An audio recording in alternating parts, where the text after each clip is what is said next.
Salut tout le monde, bienvenue dans la grange. Aujourd'hui, petite vidéo franchement digne de MacGyver.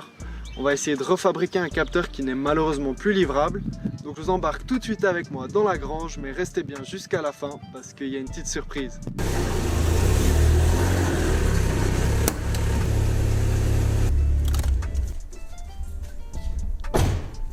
Du coup, le fautif, il est là, bien caché là au fond. Ce fameux capteur, il est ici. Donc lui, son travail, donc ici on a l'actionneur des gaz et simplement il vient capter dès qu'on met une impulsion de gaz, il vient en fait éviter que le moteur broute juste le moment en fait où on met les gaz. Après ici on a l'autre capteur qui vient dire de combien on ouvre, mais ici il est juste pour dire on-off. Et ce capteur là, il lui est arrivé quelques petites mésaventures. En fait il est tombé et là je l'ai attaché et tout avec une bride, mais avant il était tombé sur l'échappement et du coup il a brûlé. Le souci de ce capteur, c'est que malheureusement il est plus disponible chez VV. Donc j'ai essayé avec la REV, je les ai contactés, etc. Eux, ce qu'ils m'ont répondu, c'est faut voir sur eBay. Oh, c'est super sympa. Donc voilà, merci. Sur eBay, il n'y a rien. Donc du coup, ce que j'ai fait, c'est que bon, on va voir ce que ça donne. Franchement, là on est en pleine découverte. J'ai acheté un capteur, je pense pour 3 francs. Donc c'est un capteur générique, pas du tout de l'automobile. C'est vraiment quelque chose que se servent les automaticiens ou les gens qui font de l'électronique. Donc c'est simplement un capteur à pression qui vient faire on-off. Donc maintenant je sais pas du tout comment je vais réussir à le monter. On va juste voir ensemble comment on arriverait à peu près à le positionner. Alors l'idée que j'ai eue, c'est de venir en fait se positionner à peu près comme ça. Donc là en fait on a le support encore d'origine. Je vais voir comment je peux l'adapter avec ce nouveau capteur. En fait le but c'est d'être comme ça. Et dès qu'on met un peu de gaz, vous voyez déclenche, on entend. Donc là ce que je vais faire c'est que je vais démonter la patte. Et puis on va voir comment on peut adapter tout ça.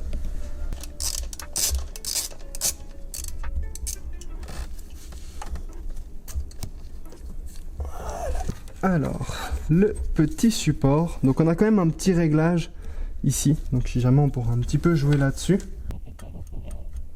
Ouais, là c'est pas mal. Là c'est pas mal. On va essayer de se la jouer comme ça. On va réutiliser ces deux petits tétés juste là. Et faire 2 trous ici sur la plaque.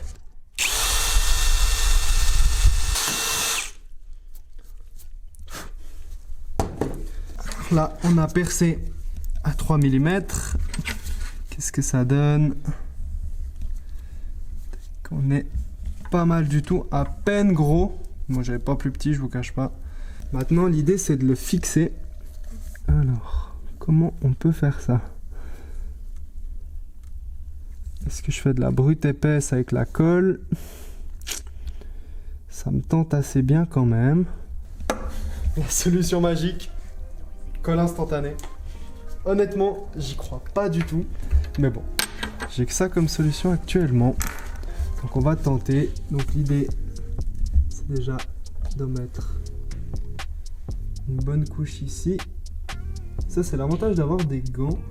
Parce que quand vous collez les doigts avec ce genre de colle, généralement vous en rappelez. Tac. Ça fait comme hack. Mais en vrai, ça peut être peut-être pas trop mal. On va voir. Puis si ça se trouve, le capteur il fonctionne pas du tout dans le bon sens. C'est un qui est ouvert au repos et puis il me faut un fermé au repos et puis je fais tout ça pour rien. Mais bon, on est dans la découverte. Quand je vous disais qu'il faut pas faire le con et puis d'avoir des gants pour faire ça, c'est vraiment bien. Ah, c'est bon. Putain. Alors, qu'est-ce que ça donne maintenant? La vis. Voilà, là le capteur on entend qu'il déclenche. Là, on est vraiment pas mal du tout. Pour cette prise, qu'est-ce qu'on va pouvoir faire provisoirement? Bien entendu, j'entends déjà les gens qui vont m'insulter parce que je vais faire de l'électricité digne en fait de la réparation que je viens de faire. Je suis même pas sûr que ça va fonctionner. Le plus, le moins. J'ai envie de vous dire, ça n'a pas trop d'importance étant donné que c'est un simple contacteur. Mais si on regarde, le brun est là, le brun c'est la masse, on met le noir en face du brun. Déjà juste comme ça, je vais voir si ça fonctionne ou pas.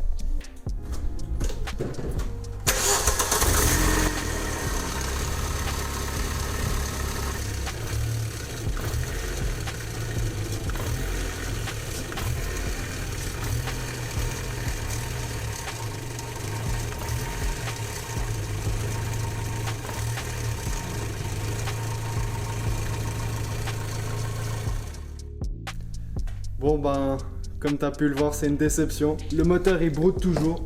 Je ne sais pas pourquoi. Il le fait pas tout le temps. J'étais persuadé pendant... Je sais pas, ça fait un moment qu'il m'embête avec ça. Et j'étais persuadé que c'était ça. Mais apparemment, parce que là, si tu viens écouter... Le contacteur il fonctionne. C'est comme si on avait un peu trop d'air, une prise d'air quelque part, mais ça fait tellement longtemps que ça m'embête. Et j'ai déjà contrôlé tellement de choses. J'étais sûr que c'était ce capteur. Après, est-ce qu'il fonctionne comme il faut? Est-ce que déjà le capteur fonctionne? Franchement, j'en ai aucune idée. On va déjà tout de suite contrôler si le capteur il fonctionne. Alors pour ça, la mallette du gros professionnel. Hop. Généralement, quand tu fais semblant de te servir de ce genre de choses et puis de comprendre ce qui se passe, c'est que là t'es perdu mon gars. C'est que là t'es foutu. Alors, le petit bip bip. Alors, normalement, si ça fonctionne, ça devrait faire un petit peu de musique. Ok, alors le capteur fonctionne. Pendant qu'on y est, je vais voir si à la prise on a 12 volts ou pas.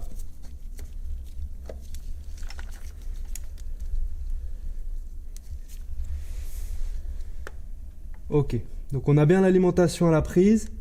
Ici, je suis venu voir donc la résistance de ce capteur, qui est le capteur de température, que je soupçonnais du coup d'avoir rendu l'âme. Et quand on regarde, à 20 degrés, on doit être à 2500 ohms. Donc la mesure de la valeur, l'unité de la résistance, 2500 ohms, plus ou moins 500.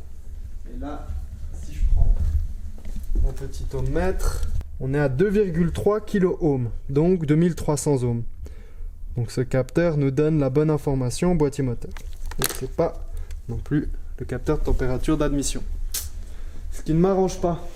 Donc lui on doit être autour des 300 ohms. Ah. Vous savez ce que c'est? Ok. Alors donc là, sur le capteur de température d'eau du moteur, serait-ce lui le coupable? Serait-ce ce petit coquin? Alors, je vais juste voir un truc, parce qu'il faut savoir que sur ces moteurs, on a deux capteurs de température d'eau. Un pour le boîtier et un pour l'affichage au tableau de bord. Maintenant que j'ai la prise qui est débranchée, si je viens mettre le contact et puis que j'ai la température d'eau qui apparaît, ça veut dire que celui-là, c'est pour le boîtier moteur. Ça veut dire que c'est peut-être lui le coupable.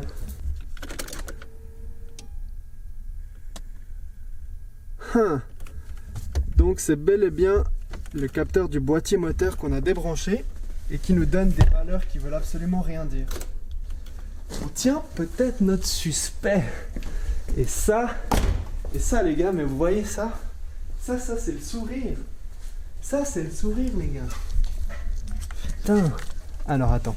Pour bien vous expliquer, parce que là je suis en mode recherche de panne, je pars en mode doc qui va aller dans le futur. Pas un mot, surtout pas un seul mot, allons, silence. Donc en fait, sonde, température d'air et liquide de refroidissement, elles ont la même échelle.